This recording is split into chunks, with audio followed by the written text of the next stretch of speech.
Hello friends, tricks for all students में आप सभी का एक बार फिर से स्वागत है। दोस्तों, आज की इस वीडियो में हम perspective on international relation and world history के एक चैप्टर आधुनिक राज्य प्रणाली का उद्भव को पढ़ेंगे। देखिए, चैप्टर का नाम है इतिहास एवं आईआर, जिसमें हमें पढ़ना है आधुनिक राज्य प्रणाली का उद्भव। तो सिंपली है, आप चैप्टर को कहेंगे आधुनिक राज्य प्रणाली का उद्भव किस तरह से हुआ है, ये बातें आज आप इस चैप्टर में पढ़ेंगे। देखिए, कई बार जो सब्जेक्ट है वो थोड़ा बदल रहा है। हो सकता है किसी का सब्जेक्ट सिर्फ इंटरनेशनल रिलेशन हो और उसके सिलेबस में अगर ये टॉपिक है कि आधुनिक राज्य प्रणाली का विकास कैसे हुआ, इसका उद्भव कैसे हुआ, तो वो भी इस वीडियो को देख सकता है। बट प्लीज़ फ्रेंड्स, इस वीडियो को आप पूरा देखना ताकि आप सारी बातें अच्छे से समझ सको। और एक धैर्य रखना, यहाँ पर जो भी नोट्स दिए जाएंगे वो काफ़ी इजी होंगे। अगर हार्ड भी लग रहे हैं तो आप सब्र रखना, जब मैं आपको समझाऊंगा तो सारी चीज़ें आपको डेफिनेटली समझ में आ जाएगी। तो प्लीज़ वीडियो को एंड तक ज़रूर देखना।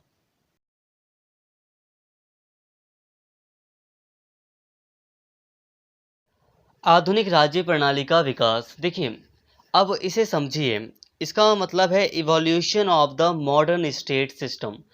आपको यहाँ पर एक मैप दिखाई दे रहा है, इस मैप को ध्यान से देखिए। ये मैप क्या है? ये आपको शो कर रहा है एक पॉलिटिकल सिस्टम। ये वर्तमान समय का एक मैप है, मतलब आज के ही टाइम का लगभग ये एक मैप है। इसमें आपको क्या दिखाई दे रही है? बाउंड्रीज दिखाई दे रही हैं। यहाँ पे सारे जो देश हैं वो अलग अलग दिखाई दे रहे हैं। समझ में आ रहा है ना थोड़ा मैं क्या कहना चाह रहा हूँ? अब यहाँ पे दूसरा मैप देखिए। इसमें क्या दिखाई दे रहा है आपको? यहाँ पर आपको किसी भी देश की कोई भी स्पष्ट बाउंड्री या स्पष्ट जो सीमा क्षेत्र होता है वो दिखाई नहीं दे रहा होगा। कोई देश ज़्यादा बड़ा दिखाई दे रहा है। यहाँ पर डायरेक्टली कहा जाए तो यहाँ पर आपको साम्राज्य दिखाई दे रहे होंगे, किंगडम्स दिखाई दे रहे होंगे, जिनकी बाउंड्रीज निश्चित या कंफर्म नहीं होती। किंगडम में क्या होता है? किंगडम में यही होता था कि जो राजा होता था, अगर वो ज़्यादा पावरफुल है तो वो कमज़ोर वाले राजा को हराकर उसका क्षेत्र हड़प लेता था। तो यही होता था कि जो सीमा थी वो निश्चित नहीं थी, बाउंड्रीज किसी भी देश की निश्चित नहीं थी। तो अभी जो मैंने आपको मैप दिखाया, ये एक साम्राज्य वगैरह का मैप हो गया जिसमें बाउंड्रीज कंफर्म नहीं थी। और फिर मैंने स्टार्टिंग में एक मैप दिखाया था, इसे आप यहाँ पर देख सकते हैं। इसमें आपको पॉलिटिकल बाउंड्रीज दिखाई दे रही, मतलब कहने का है कि ये है पॉलिटिकल सिस्टम। अब पॉलिटिकल सिस्टम के रूप में हमें वर्तमान विश्व देखने को मिलता है कि सबकी अपनी बाउंड्री है, सबकी अपनी संप्रभुता है। कोई देश किसी दूसरे देश के ऊपर हमला नहीं कर सकता। अगर करता है तो उसे पूरी जो विश्व है गलत मानता है, और गलत मानने के साथ ही वो मानता है कि उसके ऊपर आक्रमण किया गया। जैसे कि नॉर्मली कह रहा हूँ, जैसे कि उदाहरण के लिए, मतलब कोई सा भी एक एग्जांपल ले लेते हैं, एक उदाहरण ले लेते हैं। जैसे कि मान लो, चलो मैंने रशिया और यूक्रेन का एग्जांपल ले लिया, ठीक है। अब यहाँ पर अभी वर्तमान में क्या सिचुएशन है? ये माना जाता है कि रशिया की बाउंड्री यहाँ तक है और यूक्रेन की बाउंड्री यहाँ तक है। दोनों देश ये स्वीकार भी करते हैं। हो सकता है थोड़े बहुत क्षेत्र को लेकर विवाद हो, बट फिर भी इतना तो मानते हैं कि ये इतना एरिया इसका है और इतना एरिया इसका है। यूक्रेन मानता है ना कि रशिया का इतना सारा एरिया है, वो स्वीकार करता है। वो कहता है कि क्रीमिया एक छोटी सी जगह है जिस पर हमारा मतलब हमारा अधिकार होना चाहिए, यूक्रेन। बट फिर भी यूक्रेन रशिया के क्षेत्र को स्वीकार करता है, कि मानता है कि रशिया इतना बड़ा है, और रशिया भी मानता है कि यूक्रेन इतना बड़ा है। तो ये वर्तमान वर्ल्ड है, ये वर्तमान वर्ल्ड सिस्टम है जिसे हम पॉलिटिकल सिस्टम कहते हैं। बट यही अगर हम बात करें 1000 साल पहले की, 2000 साल पहले की बात करें, तो क्या देखेंगे हम? 1000 साल पहले देख लो, 500 साल पहले देख लो, तो हम क्या देखेंगे? हम देखेंगे कि यहाँ पर बाउंड्रीज कंफर्म नहीं थी। जो साम्राज्य, मान लो रशियन एम्पायर बहुत ज़्यादा ताकतवर है, तो उसके पास ये अधिकार होता था कि वो दूसरे देश के ऊपर आक्रमण करके उसकी सीमा, मतलब उसका जो क्षेत्र है उसको अपने सीमा में मिला ले और एक लेजिटिमेसी दे सकता है। वहाँ पर कोई, मतलब ये नहीं था कि यूक्रेन की अलग आइडेंटिटी नहीं थी, मेरा कहने का मतलब है। देखिए दोस्तों, मेरा एक कहने का मतलब ये है कि जो ये आज के समय का जो ये पॉलिटिकल सिस्टम है, सबकी बाउंड्रीज कंफर्म है, इसको पूरा वर्ल्ड स्वीकार करता है। इसको पूरा का पूरा जो विश्व है वो स्वीकार करता है। जैसे कि रशिया ने यूक्रेन पर आज आक्रमण किया है, तो पूरा विश्व मानता है कि रशिया ने यूक्रेन पर आक्रमण किया है। और सबसे बड़ी चीज़, रशिया ने जो एरिया यूक्रेन का अभी कब्जे में अपने लिया है, पूरा विश्व मानता है कि वो जो एरिया जिसे रशिया ने कब्जे में लिया है वो यूक्रेन का है। समझ रहे हैं ना, ये वो जो क्षेत्र है वो यूक्रेन का है। बट पहले ऐसा नहीं था। जब राजा थे, जब किंग्स थे, तब क्या होता था कि भाई राजा शक्तिशाली है, उसने क्षेत्र को जीता और अपने क्षेत्र में मिला लिया। कोई कहने वाला नहीं था, कोई संप्रभु, कोई स्वतंत्र इतना नहीं था। पूरा विश्व उस राजा की बात मानता कि हाँ भाई उसने जीता है और वो अब उस पर राज कर सकता है। बट आज के टाइम पर ऐसा नहीं है। आज के टाइम पर पूरा पॉलिटिकल सिस्टम है और बाउंड्रीज सबकी कंफर्म है। सब लोग अपनी अपनी बाउंड्रीज को मानते हैं कि हमारी ये बाउंड्रीज है। और सबसे बड़ी चीज़, दूसरा देश, तीसरा देश और चौथा देश है, जितने भी देश हैं वो मानते हैं कि जो भी देश होगा XYZ करके जो भी देश है उसकी यहाँ तक बाउंड्री है। जैसे कि हम मानते हैं, हम हैं यहाँ पर एशिया में बैठे हैं, हम भारतीय हैं और हम एशिया में बैठे हैं, बट फिर भी हम मानते हैं कि यूएसए के नीचे, अब मैप देख सकते हैं, यूएसए के नीचे मैक्सिको है। हम मानते हैं और मैक्सिको की बाउंड्री यहाँ तक है। हम ये अभी स्वीकार करते हैं। तो इससे हुआ क्या? इससे हुआ ये कि जो मैक्सिको है वो संप्रभु है, वो सॉवरेन है। उसकी बाउंड्रीज को पूरी दुनिया मानती है कि भाई देखो उसकी यहाँ तक बाउंड्री है। उसके ऊपर अगर कोई अटैक करेगा या उसके ऊपर कोई कब्जा करने की कोशिश करेगा तो पूरा विश्व उसकी निंदा करेगा। आज के टाइम पर आप उसे अपने राज्य में नहीं मिला सकते। अब यहाँ पे कोई साम्राज्यवाद या साम्राज्य नहीं हो रहा। तो ये था पॉलिटिकल सिस्टम आज के टाइम पर। तो आई होप मैं आपको समझा पाया हूँ। वैसे अभी चैप्टर शुरू नहीं हुआ, सॉरी ऐसा कहना पड़ रहा है मुझे, पर अभी चैप्टर शुरू नहीं हुआ। और ये जो चीज़ मैंने समझाई ये अपने आप में बहुत बड़ी चीज़ थी। और अगर आपको ये सारी चीज़ समझ में आ गई हैं तो पूरा चैप्टर आपको बहुत ईजिली समझ में भी आएगा और याद भी रहेगा। तो ये मत सोचना मैंने कुछ फालतू बताया, बट फिर भी आपको ये सारी बातें समझ में आ गई होंगी। अब मैं आगे बढ़ता हूँ।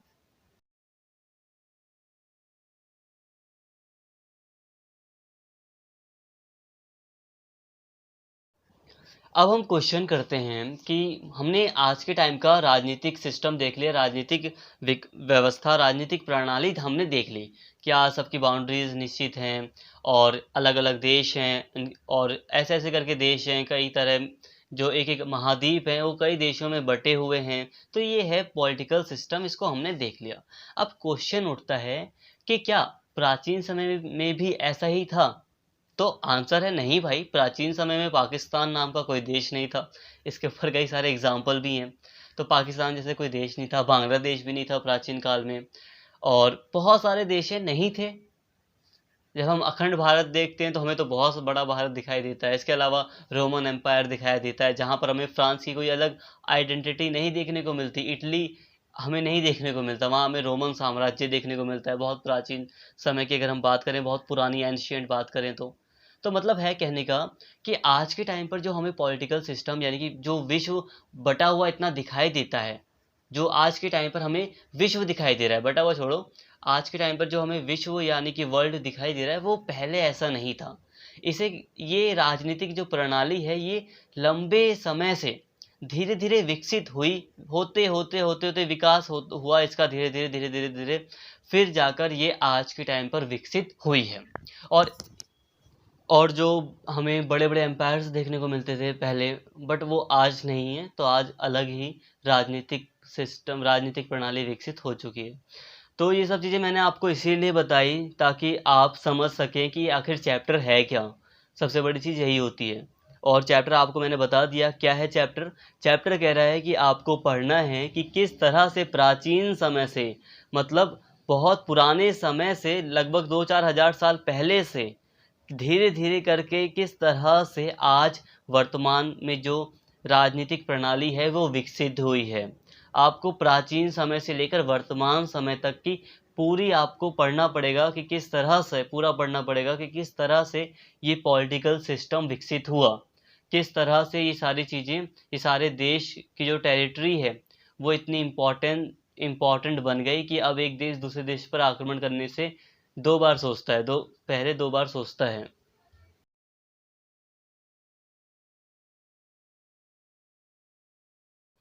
तो चलिए शुरू कर रहे हैं डायरेक्टली अब। आधुनिक राज्य प्रणाली का विकास, evolution of the modern state system. आधुनिक राज्य व्यवस्था कोई स्थिर संकल्पना ना होकर एक विकास व्यवस्था है जिसमें निरंतर बदलाव आ रहा है। आधुनिक राज्य प्रणाली एक निरंतर क्रमिक विकास का फल है। पश्चिम में आधुनिक राज्यों का जन्म 17वीं शताब्दी में 1648 की वेस्टफेलिया की संधि से समझा जाता है। इसे अच्छी तरह से समझने के लिए पश्चिमी जगत में राज्यों के विकास को संक्षिप्त रूप में जान लेना उचित होगा। यह विकास 4 बड़े युगों में से होकर गुजरता है। 4 युग हैं। पहला युग है नगर राज्यों का युग, दूसरा है रोमन साम्राज्य का युग, तीसरा है सामंतवादी युग और चौथा है आधुनिक राज्यों का युग। अब इसे ध्यान से समझो दोस्तों। कहने का मतलब है कि अब हम पढ़ने जा रहे हैं कि किस तरह से ये विकास हुआ है। तो इसमें हम सबसे पहले मैं आपको बता रहा हूँ कि जो ये विकास हुआ है आधुनिक राज्य प्रणाली का, वो निरंतर होता चला आ रहा है। इसमें समय अनुसार कई सारे बदलाव देखने को मिल रहे हैं। कॉमन है, जैसे जैसे समय आगे बढ़ रहा है उसके साथ ही हमें कई सारे नए देश देखने को भी मिल रहे हैं। तो ये पॉलिटिकल सिस्टम में थोड़ा बहुत चेंजेस आज के टाइम पर बहुत थोड़ा वैसे देखने को मिल रहा है आज, बट हो तो रहा ही है। तो निरंतर बदलाव हमें देखने को मिल रहे हैं। अगर हम आधुनिक राज्य प्रणाली की बात करते हैं पश्चिमी जगत में, सबसे पहले अगर हम बात करते हैं यूरोप के कॉन्टेक्स्ट में, जब हम बात करते हैं सबसे पहले, तो हमें समझ में आता है कि वहाँ पर जो ये राजनीतिक प्रणाली थी वो कैसे विकसित हुई। वहाँ पर ये जो पॉलिटिकल वर्ल्ड ऑर्डर आज के टाइम का है, वो सबसे पहले वैसे यूरोप में ही इसका जन्म हुआ था। देखिए समझिए, पूरा चैप्टर जब समझ लेंगे बहुत इंटरेस्टिंग है। आज के टाइम पर जब हम पूरी दुनिया में ये जो पॉलिटिकल सिस्टम, राजनीतिक प्रणाली देखने को मिलती है आज के टाइम की, वो सबसे पहले यूरोप में ही हमें देखने को मिलती है और इसीलिए हम यूरोप की ही बात कर रहे हैं। अब जब हम यूरोप के कॉन्टेक्स्ट में देखते हैं कि आखिर ये राज्य प्रणाली विकसित कैसे हुई, तो ये हमें मिलता है वहाँ पर एक वेस्टफेलिया की संधि हुई थी 17वीं शताब्दी में 1648 में। 1648 के समय को हम 17वीं शताब्दी कहेंगे। तो 1648 में एक संधि हुई थी, वेस्टफेलिया की संधि, जिसके तहत वहाँ पर जो आज के टाइम पर हमें वर्ल्ड ऑर्डर मिल रहा है ना, ये पॉलिटिकल वर्ल्ड ऑर्डर जो भी है, ये हमें वहाँ पर 1648 की संधि के बाद देखने को मिलता है। मतलब राजनीतिक प्रणाली यूरोप में सबसे पहले विकसित हुई थी, और कैसे विकसित हुई, वो वेस्टफेलिया की संधि के बाद। अब वेस्टफेलिया की संधि क्या थी, इसे बहुत ज़्यादा डिटेल में तो हम नेक्स्ट चैप्टर में पढ़ेंगे, बट थोड़ा सा मैं बता दूं। देखिए, यूरोप में 30 ईयर्स ऑफ वॉर लड़ी गई थी, मतलब 30 सालों की लड़ाई लड़ी गई थी। अब यूरोप में क्या हुआ कि आई थिंक 1618 से ये लड़ाई शुरू हो गई थी। धर्म को लेकर, फिर पॉलिटिकल चीज़ों को भी लेकर कई सारी लड़ाइयाँ शुरू हो गई थी, जिसके कारण फिर एक वेस्टफेलिया की संधि होती है, जिसमें सभी लोग मिलकर डिसाइड करते हैं, चाहे वो अलग अलग जो भी साम्राज्य थे यूरोप के, वो सब आपस में, क्योंकि छोटे छोटे साम्राज्य थे, तो वो आपस में मिलकर समझौता करते हैं। क्या समझौता करते हैं? वो कहते हैं कि देखो, अब हम क्या करेंगे, संधि के बाद हम संधि कर लेते हैं कि हम देखो एक दूसरे के ऊपर आक्रमण नहीं करेंगे, सबसे पहली बात, और एक दूसरे की जो बाउंड्री है ना, उसको थोड़ा निश्चित कर लेते हैं, कंफर्म कर लेते हैं, और एक दूसरे की बाउंड्री का सम्मान करेंगे। आज के टाइम पर भी यही होता है। तो यूरोप में 1648 में वेस्टफेलिया की संधि के साथ ही ये चीज़ें हुई थी। ठीक है, तो उस संधि के बाद ही ज़्यादा अच्छे से हमें यहाँ पर दिखाई देता है कि पॉलिटिकल सिस्टम इस्टेब्लिश होता है, विकसित होता है। अब हम यहाँ तक हमने बात कर ली। अब हम मेनली बात कर रहे हैं, जो मेन टॉपिक है कि वो कहता है कि विश्व में या यूरोप में स्पेशली जो आधुनिक राज्य प्रणाली है, वो 4 युगों से गुजरी है। जो ये आज हम विकसित देख रहे हैं ना पूरे विश्व को, जो हम राजनीतिक प्रणाली पूरे विश्व में देख रहे हैं, वो 4 युगों से गुजरी है। जिसमें से पहला युग बता दिया आपको, नगर राज्यों का। नगर राज्य याद होंगे, जब दुनिया में मतलब कोई सिस्टम नहीं था, पॉलिटिकल सिस्टम ऐसा कुछ नहीं था, कोई किसी की बाउंड्री का सम्मान नहीं करता था। बट उस समय जो ग्रीक था, या ग्रीस कंट्री थी, यूनान, वहाँ पर छोटे छोटे सिटी स्टेट हुआ करते थे। तो ये हो गया पहला। फिर इसी तरह हम समझेंगे, बट चलिए मैं शुरू करता हूँ अब। तो जो पहला युग है विकास का, वो है नगर राज्यों का युग। एक बात और फिर रिपीट करूंगा मैं, कि जो हम पढ़ रहे हैं ना आधुनिक राज्य प्रणाली का विकास, अब इसे हमने छोटा करके 4 युगों में डिवाइड कर लिया, कि सिंपल हो गया कि आधुनिक राज्य प्रणाली का जो विकास है वो 4 युगों में हुआ है। पहला जो स्टार्टिंग में जो सबसे पुराना युग था, वो था नगर राज्यों का युग। यह 1500 ईसा पूर्व में वर्तमान यूनानी प्रायद्वीप में उस समय हेलेन कहलाने वाले यूनानी जाति के बसने के साथ आरंभ होता है। इस युग में अधिकांश राज्य नगर राज्य थे, सिटी स्टेट थे। एथेंस, स्पार्टा, ये नाम है वहाँ के छोटे छोटे राज्य के। एथेंस, स्पार्टा, इस प्रकार के राज्यों के प्रसिद्ध उदाहरण हैं। सिकंदर की विश्व विजय से ये नगर राज्य समाप्त हो गए। सिकंदर याद होगा, जो मैसेडोनिया का शासक था, अलेक्जेंडर, उसने फिर बहुत बड़ा साम्राज्य स्थापित करा, जिसमें उसने इन नगर राज्यों को भी जीत लिया था। तो नगर राज्य समाप्त हो गए थे, एक विशाल साम्राज्य स्थापित किया। 338 ईसा पूर्व सिकंदर ने नगर राज्य के स्थान पर विश्वव्यापी साम्राज्य स्थापित किया। उसकी मृत्यु के बाद यह विशाल साम्राज्य अनेक छोटे छोटे राज्यों में विभक्त हो गया, बट गया छोटे छोटे राज्यों में। यूनानी राज्यों में कूटनीतिक प्रतिनिधि भेजने की प्रथा थी। युद्ध के संचालन के संबंध में अनेक प्रकार के नियम थे। यूनानियों में कुछ अंतर्राष्ट्रीय संबंधों का भी विकास हुआ। तो देखिए दोस्तों, विश्व में जब सबसे पहले जो शुरुआत हुई वो यूनान से होती है। जब विश्व में कोई पॉलिटिकल सिस्टम नहीं था, राजदूत वगैरह कहीं कोई भेजता नहीं था, मतलब ऐसा कोई पक्का ठोस सिस्टम नहीं था, बाउंड्रीज वगैरह निश्चित नहीं थी।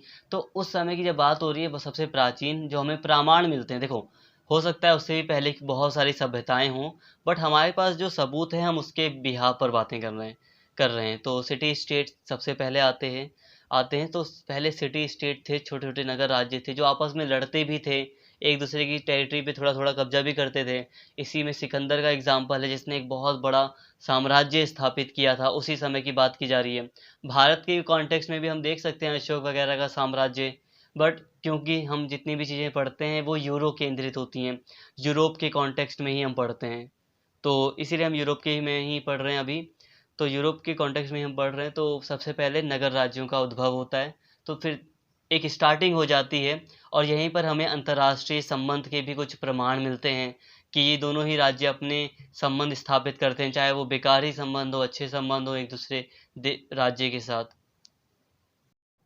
इसके बाद हमें रोमन साम्राज्य का युग देखने को मिलता है। तो नगर राज्य के बाद हमें रोमन साम्राज्य का युग देखने को मिलता है। दूसरा युग रोमन साम्राज्य का था। 264 ईस्वी में अफ्रीका के उत्तरी तट पर बसे कॉर्थेज के नगर के साथ युद्ध छेड़कर रोम ने अपने साम्राज्य के निर्माण का श्री गणेश किया, मतलब उसका एक साम्राज्य शुरू हुआ। और पहली शताब्दी ईस्वी में यह साम्राज्य उत्तरी अफ्रीका से स्कॉटलैंड तक और उत्तरी अंध महासागर, अटलांटिक महासागर के समुद्र तट से कैस्पियन सागर व ईरान की खाड़ी तक विस्तीर्ण हो गया। आप मैप में चाहे तो अलग से मैप में देख सकते हैं कि कहाँ अंध महासागर और कैस्पियन सागर कहाँ से कहाँ तक है, तो आप इसको देख सकते हैं। नॉर्मली आप समझें कि पूरा जो पश्चिमी यूरोप है, उसके बाद जो ईरान व इराक का जो एरिया है, ईरान इराक जो देश हैं, जहाँ कैस्पियन सागर आ जाता है, यूक्रेन के आसपास आप देख रहे होंगे, तो ये जो एरिया था पूरा का पूरा रोमन साम्राज्य में आ गया था। इस साम्राज्य में रोमन लोगों ने सर्वत्र शांति व्यवस्था तथा सुशासन स्थापित किया। रोमन साम्राज्य के आरंभिक समय में अंतर्राष्ट्रीय संबंधों का अधिक विकास हुआ। जस जैनशियम अथवा जातियों के कानून नामक अंतर्राष्ट्रीय कानून की आधारशिला रखी गई। अब देखिए दोस्तों, जो दूसरा साम्राज्य था वो रोमन साम्राज्य, मतलब जो दूसरा विकास हुआ, चरण आया, युग, वो था रोमन साम्राज्य का।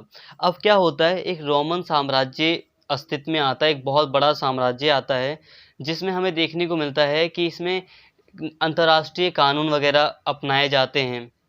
यहाँ के जो अंतर्राष्ट्रीय कानून थे, मतलब वो स्पेशली यहाँ के अलग अलग जातियों के लोगों के लिए थे। तो एक विशाल साम्राज्य था, तो इन्हीं के लिए जो कानून था उसे अंतर्राष्ट्रीय कानून के रूप में माना गया। तो जो शुरुआत हुई अंतर्राष्ट्रीय कानून की, जिसे हम वर्तमान विश्व में देखते हैं, आज की जो पॉलिटिकल सिस्टम है आज का, उसमें हम देखते हैं कि आज के टाइम पर अंतर्राष्ट्रीय कानून भी हैं। तो इसकी आधारशिला, इसकी शुरुआत रोमन साम्राज्य से हुई थी। तो हम यहाँ पे विकास देख रहे हैं कि किस तरह से आधुनिक राज्य प्रणाली का विकास हुआ। तो हमने नगर राज्य में देख लिया, फिर हमने रोमन साम्राज्य के रूप में देखा। पहले छोटे छोटे सिटी स्टेट थे, फिर एक साम्राज्य आया, और उसके बाद आता है सामंतवादी युग। तो तीसरा युग है सामंतवादी युग। रोमन साम्राज्य के पतन के साथ सामंतवादी युग का उदय हुआ। इसकी सबसे बड़ी विशेषता राज्य का सामंतवाद के आधार पर संगठन था। रोमन साम्राज्य की समाप्ति पर यूरोप अनेक छोटे छोटे राज्यों में बंट गया। इनमें कोई भी राज्य बाह्य आक्रमणों से मतलब बाहर के आक्रमणों से और आंतरिक उपद्रवों से रक्षा करने में समर्थ नहीं था। अतः रोम के पतन से उत्पन्न रिक्तता की पूर्ति, जो मतलब एक रोम जो इतनी विशाल शक्तिशाली साम्राज्य था, अब उसका पतन हो गया, तो उसकी जो कमी थी उसको भरने के लिए, पूरा करने के लिए धीरे धीरे सामंतवादी पद्धति का विकास हुआ। तो देखिए दोस्तों, सामंतवादी युग आप कैसे आया आपको पता है। सबसे पहले जो नगर राज्य थे, उसके बाद नगर राज्यों के बाद एक विशाल साम्राज्य रोम साम्राज्य आता है। रोम साम्राज्य का क्या होता है कि धीरे धीरे रोम साम्राज्य कमजोर होने लगता है। जब रोम साम्राज्य का पतन हो जाता है तो रोम जो साम्राज्य था वो कई टुकड़ों में विभाजित हो जाता है, कई छोटे छोटे राज्य बन जाते हैं।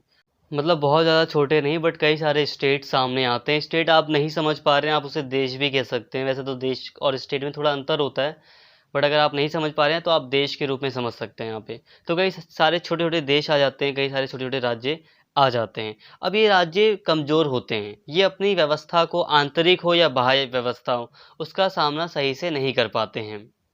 अब इसी कारण से धीरे धीरे सामंतवादी व्यवस्था का जन्म होता है। देखो, सामंतवादी व्यवस्था क्यों आई थी? सामंतवादी व्यवस्था इसलिए आई थी क्योंकि जो राजा था, जो मेन लीडर था, वो अपने राज्य की सुरक्षा पूरी तरह नहीं कर पाता था। उसको उसको एक विशाल, एक बड़ी सेना की आवश्यकता थी, और राजा के पास इतना उस समय पैसा नहीं हुआ करता था कि वो इतनी बड़ी सेना को संभाल सके। तो इसीलिए सामंतवादी व्यवस्था धीरे धीरे स्थापित हो गई। इसमें क्या होता था कि राजा कई लोगों में अपनी अपनी अपनी जमीन को, पूरी जमीन को बांट देता था। कई सारे सामंत अपने आप ही धीरे धीरे सामने आते थे, एक तरह से आप जमींदार कह सकते हैं। तो कई सारे बड़े बड़े, छोटे भी, कई सारे जमींदार एक राज्य में होते थे, या कई सारे सामंत होते थे। वो क्या करते थे, जब राजा को युद्ध में जाना होता था तो वो सामंत राजा को एक निश्चित संख्या में, जो भी पहले बात हुई रहती थी, उस संख्या में सैनिक देते थे। मतलब सामंतों से राजा अपनी सेना को इकट्ठा करता था। इससे राजा का फायदा होता था कि अब राजा को अपनी बड़ी सेना को संभालने के लिए इतना ज़्यादा खर्चा करने की ज़रूरत नहीं है। सामंत अपने खर्च पर सेना को, जो भी है ग्रुप में जितनी भी सेना वो रखते थे, उसको उसका खर्च उठाते थे, और सभी सामंतों की फिर सेनाओं को मिलाकर राजा फिर युद्ध करता था। तो इस तरह सामंतवादी व्यवस्था स्थापित हुई थी यूरोप में। और सामंतवादी व्यवस्था आप जानते हैं कैसे थी कि इसमें कृषि दास होते थे, जिसे कृषि सर्फ भी कहते हैं। जो जो सामंत होता था उसके प्रति पूरी तरह निष्ठावान होते थे। और सामंत के जो खेत होते थे उन पर खेती वगैरह करते थे। कुछ स्वतंत्र किसान भी होते थे, कुछ सर्फ होते थे। सर्फ मतलब दास होते थे। वो पूरी तरह जो सामंत होते थे उनके नियंत्रण में रहते थे। तो ये व्यवस्था आप काफ़ी बेटर तरीके से जानते होंगे। इसमें सामंत राजा के प्रति निष्ठा की शपथ लेता था, या निष्ठा रखने का वादा करता था सामंत। सामंतवाद ने रोमन साम्राज्य के पतन के बाद यूरोप में उत्पन्न अराजकता को दूर करने में कुछ शांति और स्थिरता लाने का प्रयत्न किया, लेकिन 13वीं शताब्दी के उत्तरार्ध में, मतलब 1250 के बाद 13वीं शताब्दी के उत्तरार्ध में अनेक कारणों से इस व्यवस्था का अंत होने लगा और आधुनिक राष्ट्रीय राज्य स्थापित होने लगे। तो अब जो सामंतवादी व्यवस्था थी वो उस रोमन साम्राज्य के बाद उसने थोड़ी स्टेबिलिटी, स्थिरता लाई समाज में। लंबे समय तक आप देखेंगे कि जो सामंतवादी व्यवस्था थी वो कई 100 साल, लगभग 1000 साल अगर देखा जाए तो वो स्थापित रही थी।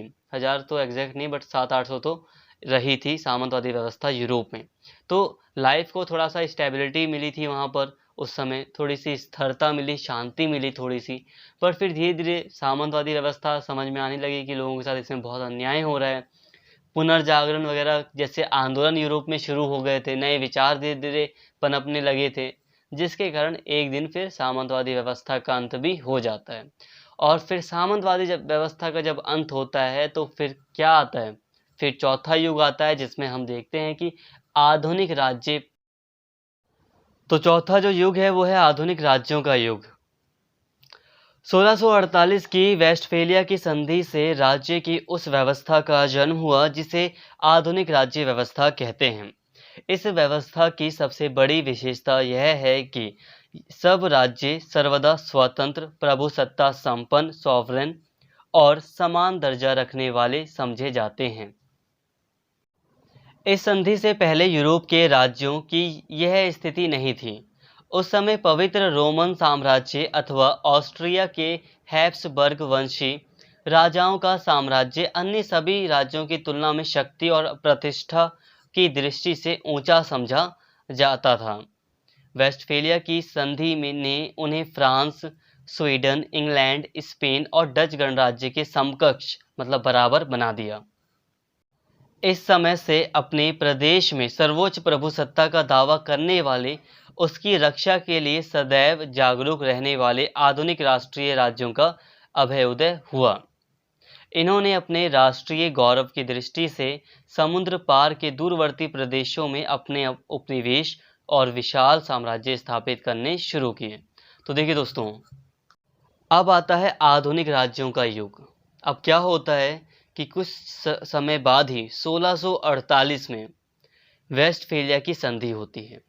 अब मैंने बता दिया था कि जो राज्य थे रोमन साम्राज्य के बाद, जब रोमन साम्राज्य चला गया, ख़त्म हो गया, तो उसके बाद जो छोटे छोटे स्टेट बने थे, उसमें से कुछ शक्तिशाली थे, कुछ कमज़ोर थे। फिर शक्तिशाली भी कभी कमज़ोर हो जाते थे, तो आपस में ये लड़ते रहते थे, बहुत खून खराबा होता था। और एक अपनी अलग ही स्टोरी है वेस्टफेलिया की, उसे भी आपको समझाया जाएगा। बट यहाँ पे देखिए कि अब क्या होता है, वेस्टफेलिया की संधि होती है 1648 में। अब क्या करते हैं राज्य कहते हैं कि अब हम अपनी अपनी बाउंड्रीज़ को, अपने एक एक दूसरे की जो भी बाउंड्री है उसका सम्मान करेंगे।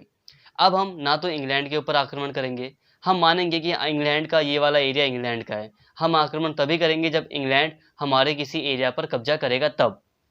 अब हम फालतू में किसी के ऊपर आक्रमण नहीं करेंगे। और सबसे बड़ी चीज़, अब जो भी अलग अलग देश हैं, अलग अलग जो राज्य हैं, उसको हम पूरी तरह प्रभुसत्ता संपन्न मानेंगे। मतलब जैसे कि भारत क्या है, एक प्रभुसत्ता संपन्न देश है। प्रभुसत्ता संपन्न देश का मतलब होता है कि भारत पूरी तरह स्वतंत्र है, भारत की अपनी एक आइडेंटिटी है, भारत में भारतीय लोगों का ही राज होगा। ये क्या है, ये सॉवरेंटी है, ये प्रभुसत्ता है। तो इसको स्वीकार किया गया। इंग्लैंड में, फ्रांस में, या जो यूरोप है, यूरोप वासियों ने वेस्टफेलिया की संधि के साथ ही ये बात मानी कि अब हम एक दूसरे की सॉवरेंटी का, एक दूसरे की प्रभुसत्ता का सम्मान करेंगे। कैसे करेंगे? जैसे कि जो जर्मनी है वो ये मानेगा कि जो फ्रांस है वो अपने राज्य में, फ्रांस का जो शासक है वो अपने राज्य में पूरी तरह स्वतंत्र है, वो सबसे बड़ा आदमी है, मैं उसे कुछ नहीं कह सकता, चाहे वो अपने राज्य में कुछ भी करे, ठीक है, हमें उससे मतलब नहीं है। तो अब ये सारी बातें इस संधि के बाद यूरोप में तय हुई। और इससे क्या हुआ, जो शक्तिशाली थे, जो कमज़ोर थे, वो सब एक बराबर आ गए, क्योंकि अब सबने एक दूसरे का सम्मान करना शुरू कर दिया। सबने माना कि ये तुम्हारा देश है, ये हमारा देश है, अब हमें लड़ाई नहीं करनी है। मेनली बात ये है। तो ये था आधुनिक राज्य का युग। तो यहाँ तक यूरोप की में बात करें तो यूरोप तक में तो पूरी तरह आधुनिक राज्य विकसित हो गया। अब ये जो यूरोपियन कंट्रीज़ थी, अब इन्होंने समुद्र पार किया, कंपटीशन बढ़ा और कई सारे उपनिवेश बनाए और अपने अपने साम्राज्य बनाए। बट साम्राज्य तो पॉलिटिकल सिस्टम नहीं है आज का, अब तो साम्राज्य भी ख़त्म हो गए हैं। जैसे कि भारत एक ब्रिटिश उपनिवेश था, बट भारत आज देखते हैं हम, भारत, पाकिस्तान, बांग्लादेश और खुद भारत, 3 राज्य बन गए, जो पहले सिंपल एक भारत हुआ करता था। तो ये आज का वर्ल्ड पॉलिटिकल सिस्टम है। तो आज की ये राजनीतिक प्रणाली है। इसी तरह हम देखते हैं यूएसएसआर आज कई सारे गणराज्यों में बँट चुका है। तो ये आज का वर्तमान का राजनीतिक प्रणाली है। और आज की फिर हम देखते हैं क्या होता है। मैं बहुत ज़्यादा डिटेल में आपको नोट्स नहीं दे रहा, मैं यहीं पे आपको समझा देता हूँ कि अब आधुनिक राज्य यूरोप में विकसित हो जाता है। फिर यूरोप में विकसित होने के बाद वर्ल्ड वॉर होती है, प्रथम विश्व युद्ध होता है। अब जो फर्स्ट वर्ल्ड वॉर होती है उसके बाद लीग ऑफ नेशन स्थापित किया जाता है, एक संस्था बनाई जाती है विश्व में शांति के लिए। बट फिर भी इससे कुछ नहीं होता। फिर सेकेंड वर्ल्ड वॉर होती है। सेकेंड वर्ल्ड वॉर के बाद यूएन बनाया जाता है, यूनाइटेड नेशन की स्थापना की जाती है, जिसमें अंतर्राष्ट्रीय कानूनों को लाया जाता है। अब मैं आपको समझा रहा हूँ कि किस तरह से एक वर्तमान जो आज के टाइम पर हम पूरा सिस्टम देखते हैं पूरी दुनिया में, पॉलिटिकल सिस्टम वो स्थापित हो रहा है। ठीक है, तो यूरोप में हुआ था, फिर उपनिवेश बने, फर्स्ट वर्ल्ड वॉर हुई, फर्स्ट वर्ल्ड वॉर के बाद लीग ऑफ नेशन बनाया गया, काम नहीं चला लीग ऑफ नेशन के से, तो फिर उसके बाद नेशन इस यूनाइटेड स्टेट बनाया गया। फिर यूनाइटेड स्टेट ने कई सारी संस्थाएं बनाई और कई सारे लॉज वगैरह पारित की, कई सारे लॉज पूरे वर्ल्ड के लिए बनाए, और यही वर्तमान में आज हम देखते हैं, इसी को ये पॉलिटिकल सिस्टम लागू है वर्तमान में। सेकेंड वर्ल्ड वॉर के बाद हम देखते हैं कि शीत युद्ध शुरू हो जाता है। अब शीत युद्ध के कारण विश्व में पॉलिटिकल सिस्टम थोड़ा सा प्रभावित होता है। विश्व में जो पॉलिटिकल सिस्टम आधुनिक राज्य प्रणाली होती है वो प्रभावित होती है।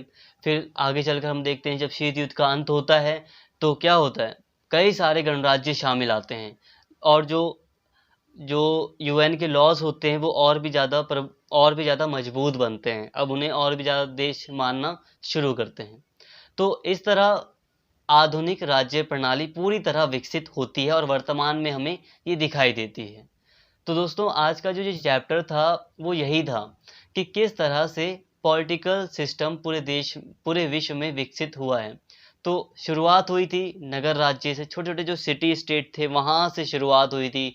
फिर साम्राज्य, बड़े बड़े किंगडम सामने आए। फिर किंगडम के बाद सामंतवादी व्यवस्था सामने आई। सामंतवादी व्यवस्था के बाद क्या सामने आया, सामने आए आधुनिक राज्य, यूरोप में सबसे पहले। फिर यूरोप से ही सब ये विचार सब जगह फैला। फिर पूरे विश्व में ही ऐसे राज्य स्थापित हुए कि अब सभी देश एक दूसरे की बाउंड्रीज का सम्मान करते हैं, एक दूसरे की प्रभुसत्ता का सम्मान करते हैं। तो इस तरह वर्तमान राजनीतिक प्रणाली हमें देखने को मिलती है जहाँ पे अंतर्राष्ट्रीय लॉज वगैरह भी लागू हैं। और मैंने यहाँ पे आपको शीत युद्ध वगैरह या फर्स्ट वर्ल्ड वॉर वगैरह या सेकेंड वर्ल्ड वॉर के बारे में कुछ ज़्यादा डिटेल में बताने की ज़रूरत नहीं थी, और वैसे भी आप लोग इसके बारे में जानते भी हैं और आगे पढ़ाएंगे भी अभी आपको ये सारी चीज़ें। तो वहाँ पे भी आपकी जो अंडरस्टैंडिंग है वो काफ़ी बेटर तरीके से बन जाएगी। और इम्पॉर्टेंट है वेस्टफेलिया की संधि, जिसे मैं नेक्स्ट वीडियोज़ में कवर करूँगा। बहुत इंपॉर्टेंट है, अगर वो आप समझ जाएंगे। वैसे तो इसी वीडियो में आप समझ चुके होंगे, बट अगर इसे एक बार हम पढ़ लेंगे तो काफ़ी अच्छे से सारे चैप्टर क्लियर हो जाएंगे। देखो जो सारे चैप्टर है ना वो एक दूसरे से लिंक हैं, तो सभी चैप्टर आपके लिए इंपॉर्टेंट हैं। तो आई होप यहाँ तक आपको आज का चैप्टर समझ में आ गया होगा कि आधुनिक राज्य प्रणाली किस तरह से विकसित हुई है। तो फ्रेंड्स वीडियो को यहीं पर स्टॉप करते हैं, और अगर आपको वीडियो अच्छी लगी हो तो प्लीज़ चैनल को सब्सक्राइब कर लेना और इस वीडियो को ज़्यादा से ज़्यादा शेयर करना और लाइक करना। Thank you.